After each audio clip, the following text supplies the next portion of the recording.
for trading, sir? Number one, it also depends on the amount of money. Number two, Okay. for quick trading sa akin, yung when I want to trade at a faster pace, I don't buy more than 2 stocks, either 0, 1, or 2 Got it. hawak niya. Then for position trading, sometimes I'm more lax there. Other times na 2, 3, minsan umabot ng 4, pero I don't really go more than that. And another thing Okay. you need to consider is this depende na rin yun sa laki ng pera pinapasok mo.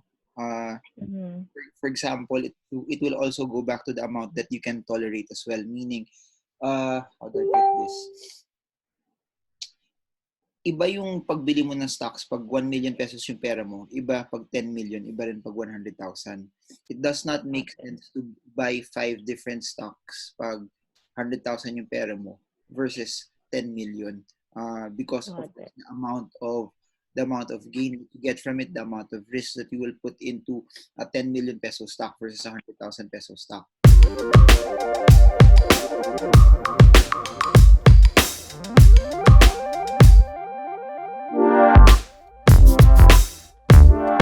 Let's do this. Hey guys, good evening, good afternoon, good morning, wherever you are in the world. I'm doing a very, very different stocks by request session. No? We have Liezel Papa. Ang dami palang Liezel, no?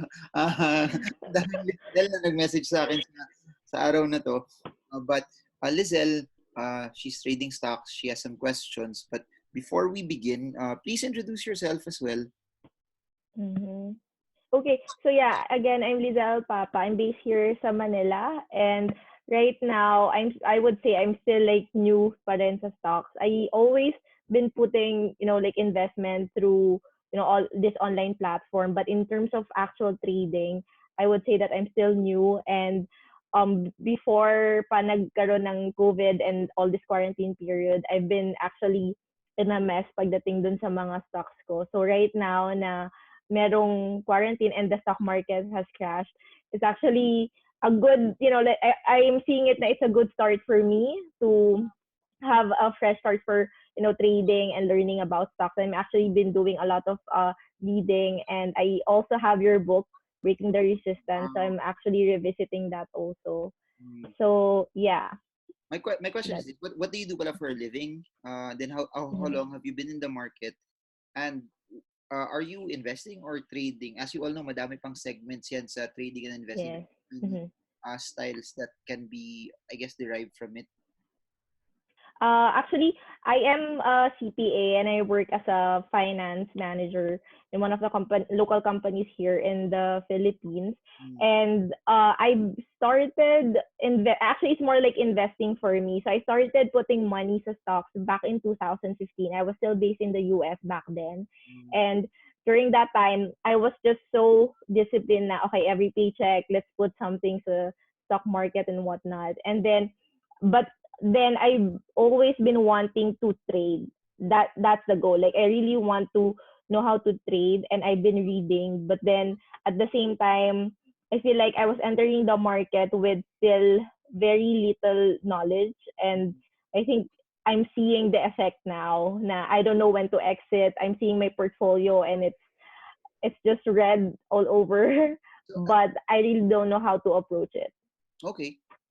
Maganda story mo. Why did you go home to the Philippines? And then so when you said trading, are you a trend follower, or you want to trade the volatility? Para at least later when you have questions, we can go through that na rin. Actually, as a trader, and I'm not saying this because we're doing this video, but I really would want to follow your discipline. It's really more coming in at the right time and making the most out of the trends rather than having parang quick lang na trades. That's what I really want is to like pick the right company fundamentally and then have the perfect timing so that I can make the most out of the trades na gagawin. That's what I really want to learn. Okay. And then and then the reason why I came back to the Philippines, I'm taking my MBA right now. So I'm working and studying at the same time. So super yaman na siguro, no? Super yaman. Naubos na. Naubos na. Ay, grabe. Just to clarify lang, you should not also put your the reason I've said this in so many videos na, the reason why you can be confident also when you start trading is yung Mm-hmm. perang nilalagay nyo sa stock market should be money that uh, number one, pag bumaba, okay lang kayo. Number two, it's something that you can tolerate also the volatility attached to it as well. Mm-hmm. Uh, you mentioned that I follow the trend, which is true also. Pero what I do is, and I've said this in different videos, is naka-segment yung portfolio ko. Meron akong portfolio for trend following, meron din for volatility. So that's where the underlying Okay. strategy will do. And maganda if you split your, I guess you can split your portfolio depending on your style. Eh. Pero if hindi naman naka-split, then kung trend following, you follow that particular discipline. Okay, go. What's up? What Got how it. can we help you? Okay. So sorry. What? Sorry, the stocks. Or you have Okay. some specific questions first. Sorry. Nag-choppy. Ano? Or do you have specific questions first or wala naman? Yeah, questions. Yes. In terms of, I guess, for me kasi, right now, when I'm learning kasi about the, questions ba about the specific stock? Sorry, sir, or, Whatever. Ano, this time okay. para sa itong oras na to. Oh, para kay Lizel. Okay, sir. Wala sa lahat Yes, ng sir. Lizel na nandun. Sir, kasi, I guess, ang confusion ko for someone who's starting off trading, no, is, kasi di ba, ang daming tools, ang daming, ang daming tools, ang daming terms, resistance, support, and then moving average that you have to follow. And at the same time, sobrang daming stocks. Like, how do I really pick, like, yung stocks na dapat kong somehow, simulan when, especially now, like now with the current situation, what would be the best, type of stocks, and at the same time, how can I approach my entry and my exit? To be honest, it Mm-hmm. there's really no specific style on how it can be done. There are people Mm-hmm. who yung mga mas I started investing matagal na so yung methodology ko is relatively older, but I know there are a lot of apps right now that allow you to filter kung ano yung based on the parameters that you want. That could be one style. There could be one of my styles is I have a set number of stocks na yun lang tinitignan ko paulit-ulit.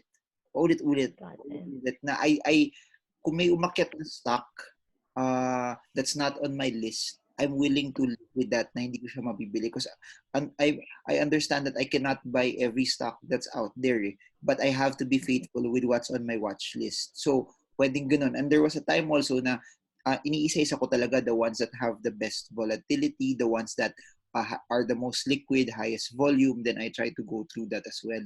But what I suggest for you is, gawin mo, since you're just starting or matagal ka na you just want to learn more, try a bit of everything and then you figure out what Mm-hmm. works for you. Pero I've seen it na sa mga tao na busy, ano lang, Mm-hmm. pili lang kayo ng mga stocks na tututukan nyo. Tapos, para alam nyo na talaga siya by heart, alam nyo san na siya, kahit nakapikit kayo, san siya specifically sa chart so that even at the back of your head or even if you are busy, you already know saan siya, either kung malapit ba siya sa support, malapit siya sa resistance, and then you can act in accordance to that also. Para ganun yung magiging style nyo. So, true story, makilala ko, isa lang yung stock na binabantayan nila, pero they make sure once tumama sa support, they put money there, then they just wait for it until umabot sa resistance and they sell. Ganun. That works for them and I've been seeing some of them do it for 8 years. Successful naman din sila. What's very, very important is you don't copy what other people are doing. You have to do what works for you. Mm-hmm. Sir, I guess to follow up on that, let's say for example, for me kasi 'di ba, bago lang ako, and I also believe na I don't want to put all my eggs in one basket. But is there somehow a recommended number of stocks that I should, like for trading just to get started? Yes. For trading or investing? For trading, sir. Number one, it also depends on the amount of money. Number two, Okay. for quick trading sa akin, yung when I want to trade at a faster pace, I don't buy more than 2 stocks, either 0, 1, or 2 Got it. hawak niya. Then for position trading, sometimes I'm more lax there. Other times na 2, 3, minsan umabot ng 4, pero I don't really go more than that. And another thing Okay. you need to consider is this depende na rin yun sa laki ng pera pinapasok mo. For example, it will also go back to the amount that you can tolerate as well. Meaning, how do I put this? Iba yung pagbili mo ng stocks pag 1 million pesos yung pera mo, iba pag 10 million, iba rin pag 100,000. It does not make sense to buy 5 different stocks pag 100,000 yung pera mo versus 10 million because of the amount of gain that you get from it, the amount of risk that you will put into a 10 million peso stock versus a 100,000 peso stock. Ganun. But if you're asking right now, habang nagpa-practice ka, my suggestion, syempre hindi mo sasabihin gaano kalaki yung pera mo on air, no? So we can talk about that, but let's hypothetically speaking, kung yung pera mo 1 million, my suggestion is you don't trade that entire amount first. You pick a small fraction of that, and then a small fraction of that, you even pick a smaller fraction of that for your trades. So kung ito yung pera mo, for practice gagamitin mo to, and yung etong portion na to hati mo pa yun for smaller trades para matapang ka. And I've been saying this in so many videos that hindi naman yung percentage ng pagbagsak yung kinakabahan ng tao eh. Basta yung perang linagay niya is something that they can tolerate, hindi siya kakabahan. And if your stock drops 50%, kakabahan ka hindi? Kakabahan. Pero let me put this into proper perspective. What if 2.5 lang linagay mo doon? Kakabahan ka hindi? Hindi naman masyado. Hindi. Why? Because I'm thinking that 2,500 pesos or a 1,250 drop is a loss that you can tolerate. So parang ganun lang siya. So iba-iba yun. Some people cannot tolerate 1,250. Some people can't tolerate 500,000 pesos. It has to come to a point na yung ini-expose mo for a trade is something that you can put. May mga mathematical models yan na you do not expose 5% per trade, ganyan-ganyan. Paano kung hindi mo naman din talaga kayang exposure? Ikaw yung makakaalam on what amount will work for you. So, my suggestion, start very, very small, then you work your way up. A lot of people do not want to work very, very small because if they work at a very, very small level, nanghihinayang sila, sayang naman yung gain. Yung technique nila dapat hindi nagmamadali eh. Hindi dapat nagmamadali kasi how old are you? Okay ba ma-declare to? How old? Okay na. Okay. 31. If you live until 90, that's 60 plus 59 years of investing pa eh. So what if on the first 3 or 4 years it doesn't work well? What if on year 8 na ma-times 1,000 mo yung pera mo, di bawi lahat ng 3 years, 4 years mo na nag-learn. We don't really have to conform to what other people are doing. We don't have to conform to what other people are saying. Kasi the only person naman that you have to follow is yung pera mo, is it helping you reach your goals? If it reaches your goals, that's what matters the most. Got it. Thank you, sir. That's really helpful. Okay. Questions? Okay, sir. So, yeah.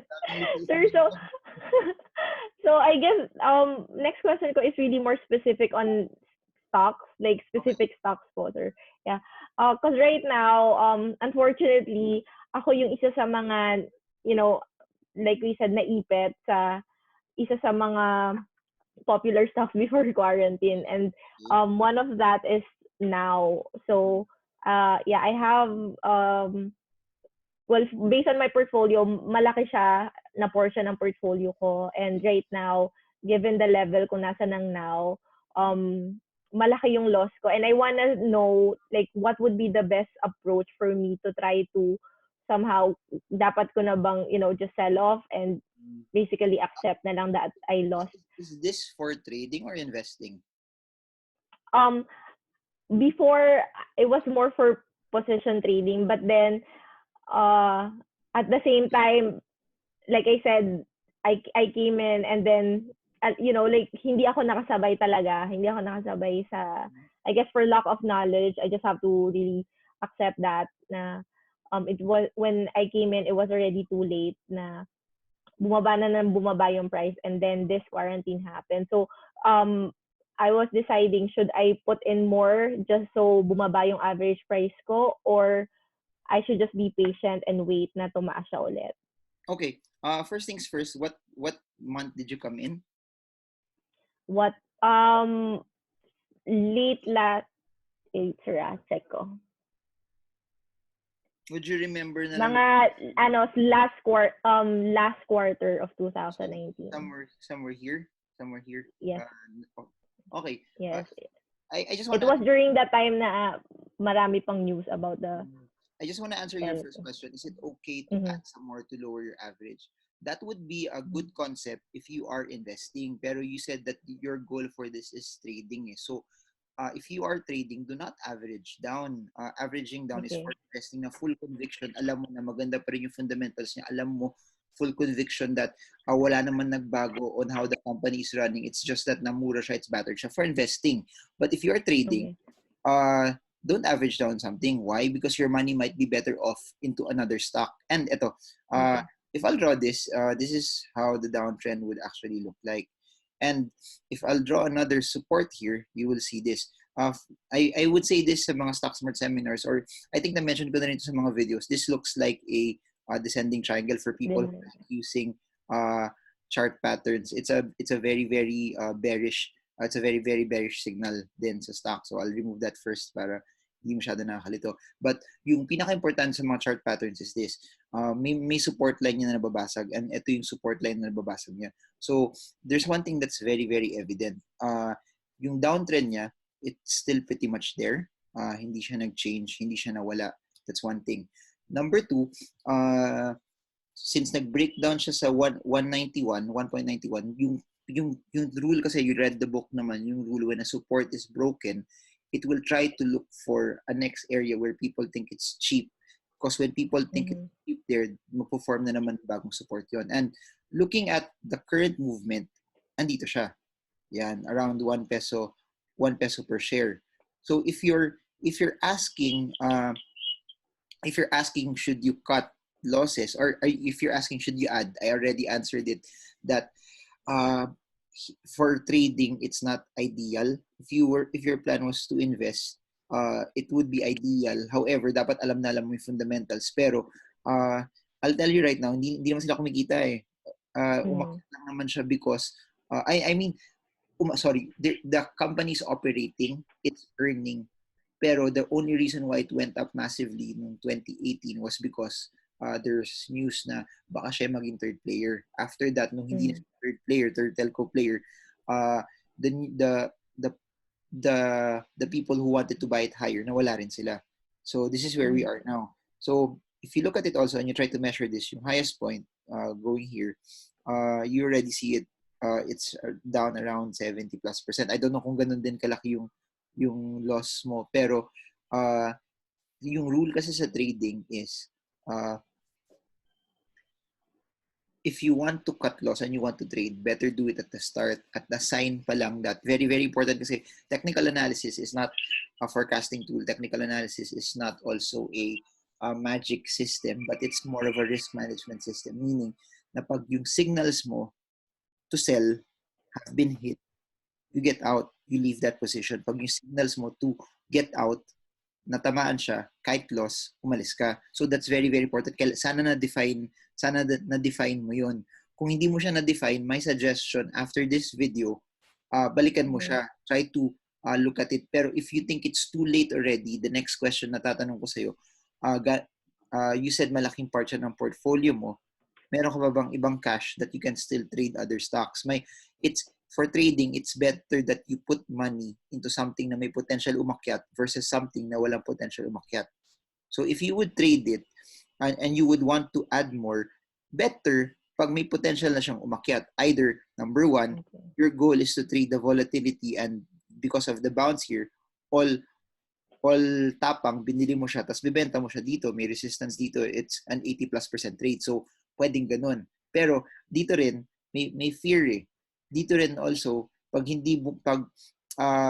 pinili mo dito, tapos hindi ito mag-hold, by all means, you also should cut. And I don't know if you want to do that thinking already that binili mo na siya na mataas, naglagay ka pa ulit. I don't know. That really will depend on you. Second way is you wait for the reversal of this.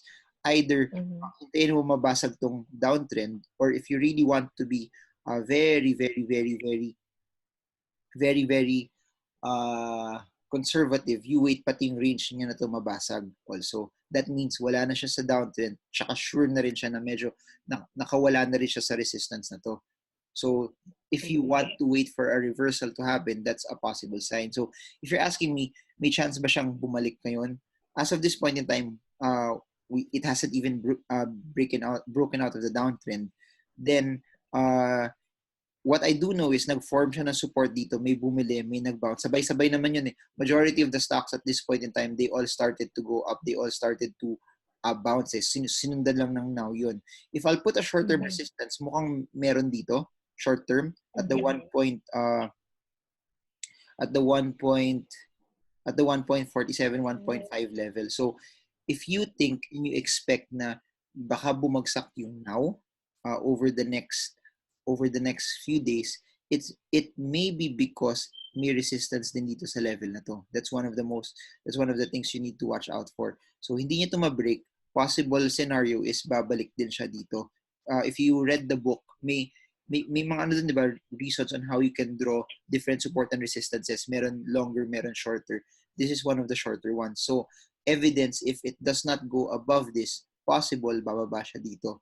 If it breaks out of this, it goes here. So, a couple of things I can tell you. Now, hindi siya nakawala pa sa downtrend. Now, tumalbog siya sa 1 because sabay din ng buong market, sabay sa stimulus ng US, yung $2 trillion stimulus nila, yun, then the market started to go up. So, what you need to watch out for if you really want to watch this is, mabibreak ba niya to tomorrow or in the next few days? Pag na-break niya to, possible, baka dito siya pumunta. Pag hindi niya to na-break, possible, baka babalik siya dito. So, kung gusto mo talaga itong balikan, fresh funds, you don't treat it as the same trade as the first one. Pero yung pwede mong gawin, kunyari, may 1 million ka, 1 million yung naipit mo dito, meron ka pang extra 1 million, whatever gains you have dun sa next trades mo, maybe that's what you can use na pampondo, pangbawi dun sa na-loss mo dun sa isa. Kasi matagal yun bago mabawi if it's a large percentage also. Yun. Okay. Thank you, sir. So, okay. That's really helpful. Okay, thank you. So, sir, pwede mag-move on sa next stock, sir? O sige, dito na tayo. Liezel Papa. Yes. Yes. Yes, sir. How about ISM, sir? Mukhang paborito mo lahat ng mga telco related. What area are you from pala sa Pilipinas? Mandaluyong, sir. So okay naman yung area. Wala naman masyadong so far medyo maluwag sila dito, sir eh. Medyo maluwag sila. But kanina galing ako sa Makati kasi I had to do something for work. Pero ano naman, very konti lang yung tao sa Makati. May pasok pa? May ano pa? Wala naman, sir. More on kasi 'di ba I'm under finance, so there are some things that we kind of have to take care of kahit lockdown.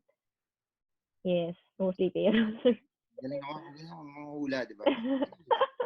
Yes, sir. This is ISM. That's a resistance, and you can connect another resistance there. So if you notice it, which is ano naman, lahat naman ng stocks ngayon halos they're all in downtrends also. So this is how it looks like. If I'll zoom in here, ganun din siya. The narrative for ISM is pareho lang din sa now. It's not because may masamang talagang nangyari din sa kanila. It's also because that majority of the stocks then have fallen down. And ganun din, I'll just do the same method as what I did kanina. Ayan, yan yung support. Isa rin tong bearish na pattern also. Yung bearish pattern na to, na break niya to, 2.9 na support. Dahil na break niya yun, minsan some people do this. Yan. This is 4.2, this is 2.9. For accountant, 4.2 minus 2.9. 1.3. Talaga nga. 1.3. So 1.3 is around the 1.6 level. So halos sakto siya. Yung distance nito, yun din yung break. Nasa book yun. I'm not sure if you remember that. You can check, pwede mo siya balikan sa book. But yung breakdown niya, tumama siya dito, nag-consolidate ng konti, which if you notice it also, nag-breakdown ulit siya. But because this was a support here, it tried to zoom in ako para mas kita mo. Yan. So, nag-breakdown siya dito. After breaking down, it now solidified itself as a resistance. Paano mo nalaman na resistance siya? Ayan, try to go up, then nagbenta. Try to go up, then nagbenta. Then, went down. This is now the new support. And now, nasa resistance siya ulit. If you notice it, similar to now, majority of the stocks, because umakyat siya, medyo malapit na siya sa short-term resistance. So, hindi naman tayo nagpro-project, hindi naman tayo nagpo-forecast, pero kung hindi siya umakyat in the next few days, it's pretty much because some of them are at the resistances already. So, yun lang. Okay. A couple of things I do know for ISM is may support na siya dito. Resistance siya ngayon is 1.75. So, ganun din. Same narrative. If hindi ito ma-break, pabalik siya dito. Then, consolidate here. If it breaks past this level, ito yung next na possible na pupuntahan niya. But the only way it starts and has a glimmer of hope na mag-reverse is mag-break siya from here. Ganun. So, if you notice it, yung style ko, and wala pa akong time magsulat ng ano, I hope na makasulat ako ng book about moving averages, MACD, and other indicators. Pero, if you notice it, I don't know why people try to also na kailangan kabisado mo lahat. Sometimes, if there's one parameter that works for you, okay na siya. Kasi dito pa lang, you can already analyze it well. But anyways, for example, gusto mo siya lagyan ng moving average, for example. If you put a 200-day moving average here, makita mo, which is a very, very strong average, wala siya. Oh. You can't really see it. So meaning, the 200-day moving average is very, very far pa.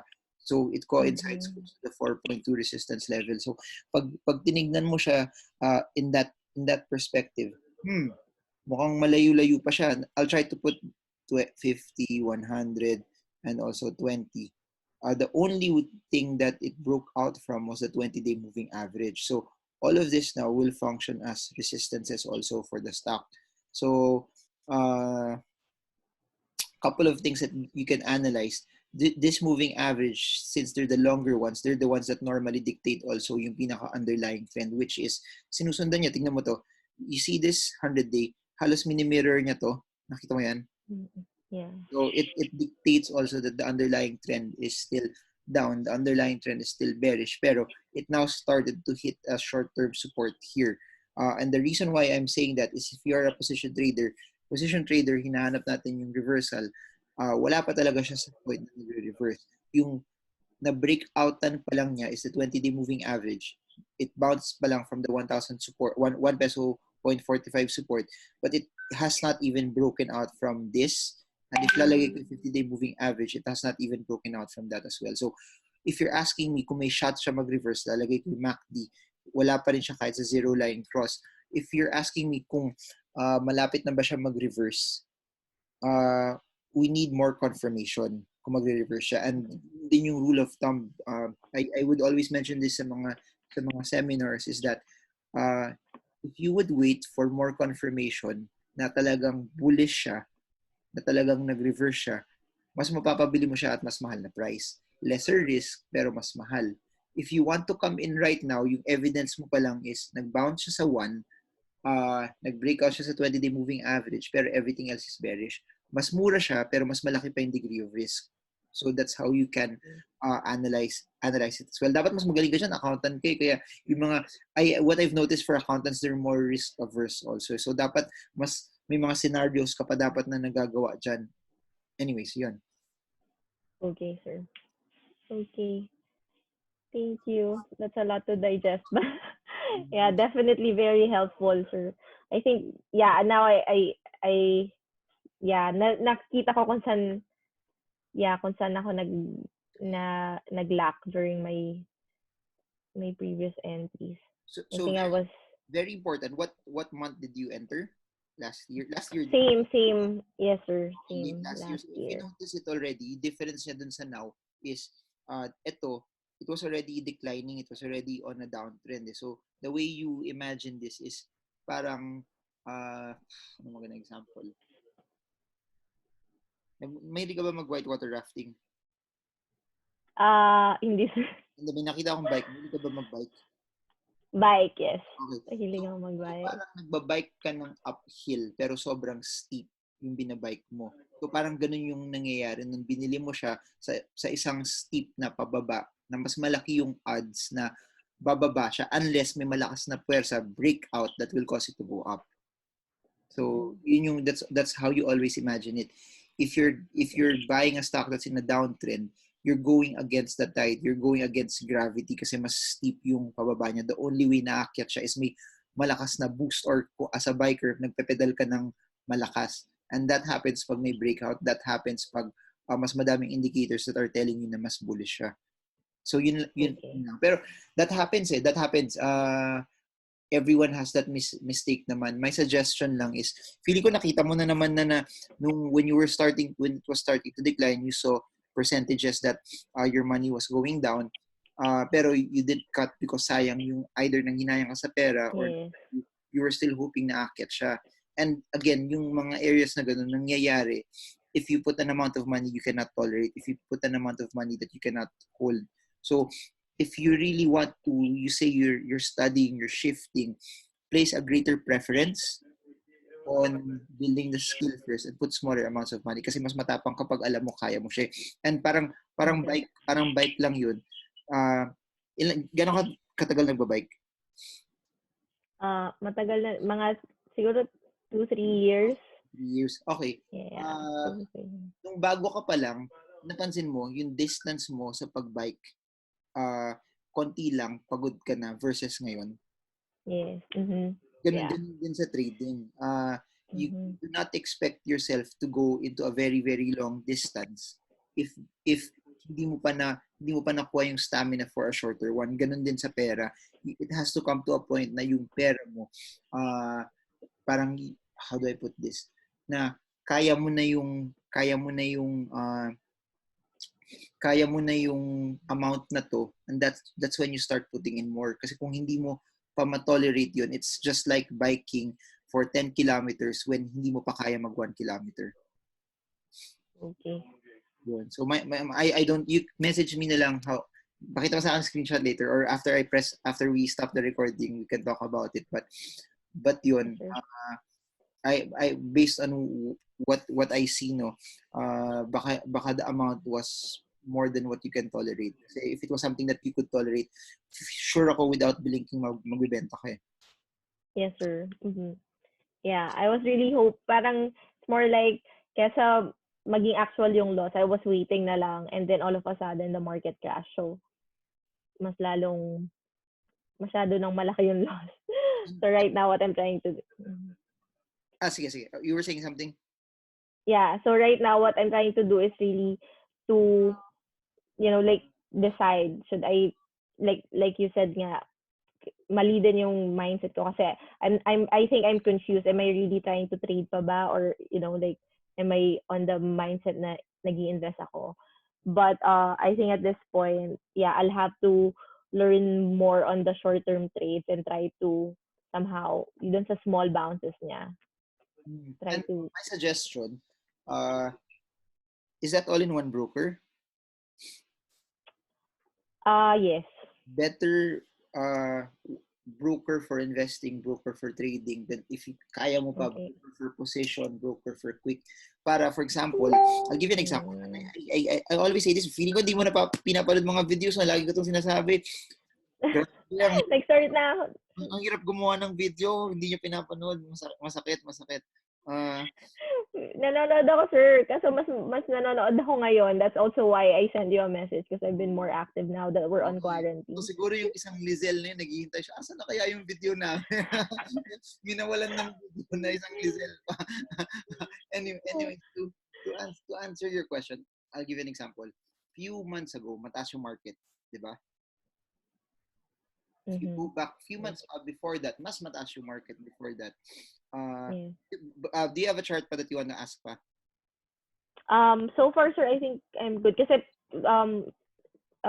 CEMEX, you had it na on Okay, your so babalik ako recent sa video. bigger screen. Okay, yan. Para kita Yeah. nila. Okay, sir. So, weeks before that, mas mataas pa. Months before that, mas mataas pa. So, meaning, pag investor ka, gusto mo mas mura yung binibili mo. So, para hindi ako matempt yung account ko for investing, I don't actually need to log in kasi ano naman wala pa yung gusto kong presyo mahal pa siya You get my logic? So, yes. I don't have to log in there kasi nangyayari, di ba minsan, kahit wala ka naman dapat bibilin, pero naka-log in ka doon, matitempt ka bumili. True or false? Yes. So, yun. True. So, since alam ko mahal siya, there's no compelling reason for me to log in. Since there's no compelling reason for me to log in, andun lang siya. Pero ngayon naman, balik na rin natin, bagsak yung market, yung position trading, nakita mo madami naka-downtrend. Since madami naka-downtrend, sa position trading ko na portfolio, I don't need also to log in. Kasi hindi pa siya nagre-reverse Pero yung investing ko na account, mas buhay na buhay siya. Kasi eto na yung matagal kong hinihintay also sa investing na yung mga stocks na gusto ko bilhan na mura yung dividends, mura na siya ngayon. Yung mga stocks na gusto ko bilhin na medyo malaki binagsak niya, magagawa ko na rin yun. There. Okay. Got it. All right. Thank you so much, Sir Marvin. It's really helpful talaga. I think that's what I need to do. I need to separate kasi I only have one account And yeah, I think I need to separate yung mga investment ko. Kasi right now, I'm starting to buy then all those na I'm thinking more for investment. Sayang naman yung sobrang yaman mo kung di siya magamit. Anyway, thank you so much, Sir Marvin. I really appreciate it. And thank God we had an accident for the Salamat ka kay for the day. Yes. Salamat kasi. Thank you, Liezel. Sino ka man. Thank you. Thank you, sir. That's it? Yes. Okay. So far, yeah. Siguro before I put this to a close, number one, I highly suggest use this time. I don't know how long the lockdown will be. A lot are saying April 15. A lot are saying mag-extend pa siya up until the end of April. Pero use the time to learn and study. Okay. Small amounts of money to make a lot of trades, small trades, and then para ma-develop mo yung craft mo. Pero problem mo is, I hope makabukas ka ng broker at this time. I don't know kung since naka-skeletal flows lahat, if it's feasible. Pero if it is, pwede ka mag-practice sana also Iba yung practice din kasi pag totoong pera yung gamit mo. Kasi yung sinulit mo lang. Kasi yung tatalo naman sa isang market, it's not just the strategy, it's the emotion na nakikita mo yung perang pinaghirapan mo as an accountant, unti-unting nawawala Na ang dami nag-message na, sayang, nakita ko Sir Marvin yung videos mo sa MP2 ko, nag-MP2 na lang pala ako, instead na linagay ko sa market, kumikita yung MP2 ko nga, tapos hindi ako kinakabahan. Yung ganong, yung at the back of your head na naiisip mo na, yung pera ko, kung dito ko na lang linagay, kung binance ko na lang siya, or kung nag-preferred shares na lang ako, hindi sana ako kinakabahan, tapos kumikita pa siya sa akin ngayon. Parang ganun. When you see your money na pinaghirapan mo dwindling away, tapos may iba pang opportunity sana na kumita, doon nagkakaroon ng emosyon So, better to try as much as possible, trade as much as you can, put money into it, and habang nakita mo yung tolerance level mo, dagdagan mo lang ng dagdagan. And yun, I a really, really good time to learn because mas maganda matuto habang bagsak kesa nasa mataas yung market. So, there. That's it. Thank you, sir. Yun na. Thank you. Para ako nakapag stock smart seminar. Ano ba lang to? Masaya lang to. I do the videos kasi I don't know I do it because I like it, and I do it also because I think a lot of people yung sa YouTube, there's no one aside from Chinkitan, there's not much really out there also na daily na content na so yun, I'm good friends with Chinky, ganun din siya, that's why he really puts in a lot of content online. It's really for people na pag nasa bahay, instead na mag-Netflix sila, they also get to learn. But there are also people kasi na nag-enjoy sila sa classroom setting Yung iba yung classroom setting, tapos yung mga kasama mo may parang classmates ka. So it's a different experience altogether. So YouTube is really for people like you that are, I don't know, yung ganito. And dahil sa lockdown, ngayon ko lang ito nagawa. So kung walang lockdown, hindi ko ito magagawa. Wala akong time na ganito. Pero the videos will still be there. Pero wala akong time na kasing dami nito to be able to do it. Tsaka, si Liezel Yambao. Wala, siya. Yun. Thank you, Liezel. Okay. I guess, more Thank you, questions? sir. Sure. Yes. Thank you, sir. Okay. So that's it for now. Thank you to everyone that also watch. At least nalaman natin yung buhay ni Liezel Papa. Madami magtatanong single, married? Getting married. Wala na sa lahat ng magko-comment, getting married. Wala na kayong magtanong. Ang dami, if you only know the amount of PMs that I get nagtatanong, can I get their contact number? Ganyan. Totoo doon sa mga business pa, I get messages pa, baka kailangan nila ng extra investors. Don't go. Yun, so, Liezel Papa getting married. Do not message her anymore. Do not ask me. Okay, so, I guess that's it for now. Everyone watching, if you like this format also, please comment below and then we'll try to do more videos either with other people or kay Liezel Papa ulit kasi sa kanya nag-start. So, yun lang. I hope this video helps you guys. Trade well, trade strong, trade smart. See you all again soon. Bye, everyone.